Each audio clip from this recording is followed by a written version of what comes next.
Hello， 大家好，我是志明，我是狸猫。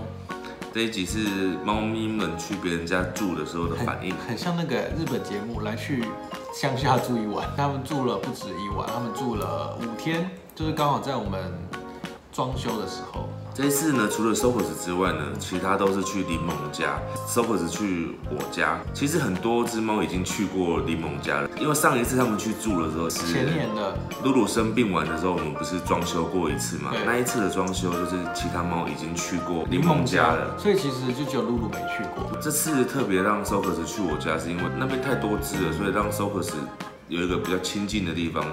那所以 Socus 跟露露这次都是到一个完全陌生的环境去。第一次，因为猫咪很多只嘛，所以我们总共先后分了3次才把猫咪带走，分送完。第一次带的时候是阿玛三角、露露、柚子，对，带4只。那主要这4只里面有3只是会欺负 Socus 的，因为那个时候我们在整理的时候，就是已经这个整个空间就是很乱，就是整个是打开式的，所以我们就必须把会欺负 Socus 的猫带走。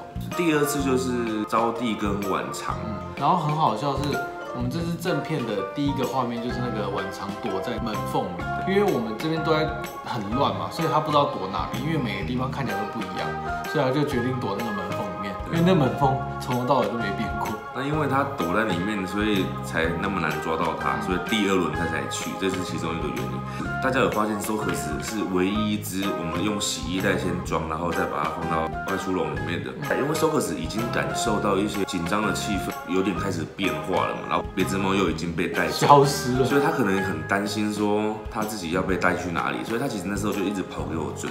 我在情急之下，我只能用洗衣袋先让它稳定。但后来发现它其实有那个洗衣袋，它的确就是比较稳定一点，就洗衣袋真好用。那我们先来讲一下在柠檬家那边的发生什么事。为什么叫柠檬？我们帮大家做解释，因为那只猫咪就是在柠檬树下捡到的，所以叫柠檬。它刚好跟柚子非常合，柠檬柚子搞不好以后可以组一个偶像团体。这几只6只去那个柠檬家，可是每只的反应都不太一样。柚子它已经之前就去过了，但是它这一次去，它反而一开始不敢走出笼子啊，所以一开始很怕生的样子，就是很反常，因为正常它是很外放的。还有一只是露露，露露也是这次一开始也是先躲起来。那其他只反而是相较之下，它都比柚子跟露露还要早适应。但是真正过了1个晚上之后呢，柚子完全适应，它就是发现有好玩的柠檬，玩得很开心。那就看2只花色很像的猫，就常常这样追来追去，跑来跑去这样。反而是我们之后再去的时候，就隔了2、3天，发现晚长躲在电视后面。对，然后听说那天就是晚长被柠檬欺负。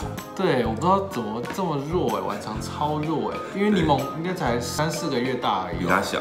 然后晚长被欺负到躲在电视后面，可是后来他好像就好了，就是对，后来就好了，就也蛮自在的在外面。而且后来就是其实好像还有几张照片是那个柠檬跟晚长一起玩，对不对？对，代表其实他们还相处的也还 OK 啦。而且那个柠檬的主人就是他家有很多那种猫咪的首饰、头饰，所以他就帮他用了很多像现在大家看到这些画面。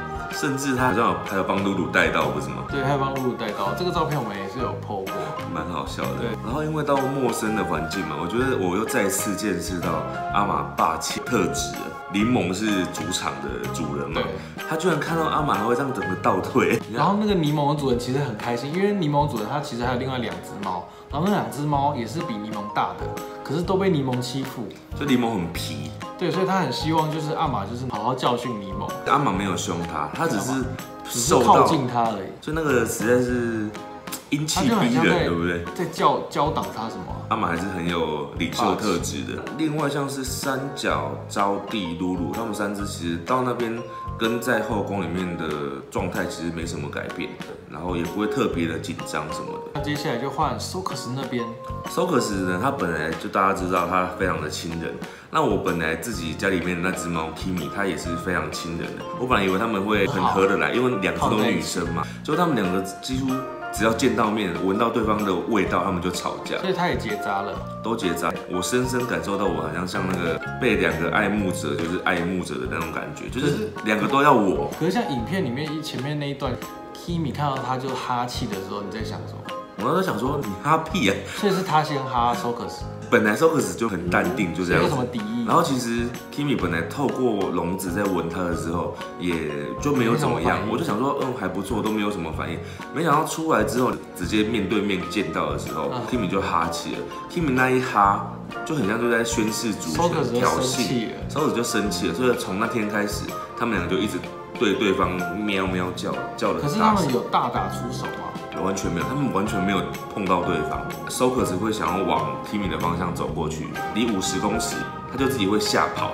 Kimi 也是对 Socus 也是完全这样一样，他们两个都是尖叫型的，所以他们两个都很爱叫，好可怕。所以你就看我走到外面的时候呢 ，Socus 就在里面叫，然后我走到里面的时候呢 ，Kimi 就在外面叫。那怎么办？后来我受不了，我真的觉得太吵，我就直接出门了。我出门就让他们一个在外面，一个在里面。还是你出门就不会吵了？对，我出门他们就没有再吵了。那他到底要的是什么？他就要你滚出家门。可是所以你没办法坐在沙发上，两只都摸。没办法，我就会一直盯着对方，然后对对方怒。那给他猫吵的，我都试过了都不行。所以母猫跟母猫还是有可能不合哎。但是他们就是只是叫，他们也没有真的大打出手。假如说他们是要永久相处的话，也许就是过一段时间他们就会和好。和平相处，因为毕竟他们打不起来啊。所以其实像这次啊，我们本来预期就是最和平的，应该就是我那边的那2只母猫了。没想到他们是唯一最不和的一组。然后反而是阿玛那群公猫啊，在那边反而是过得很自在。而且阿玛在那边其实也没跟露露吵架。有时候猫咪这个出门啊，或者是不管他们在家里，它那个个性真的是很难捉摸。有时候会一样，然后有时候会有点变化所以就是还是要时时刻刻去观察，然后协调啊。好，那就希望大家喜欢尼莫。希望大家喜欢 Kimi， 喜欢这影片帮我按个赞，然后订阅一下喽。好，帮我们分享一下。好，那就这样，大家拜拜。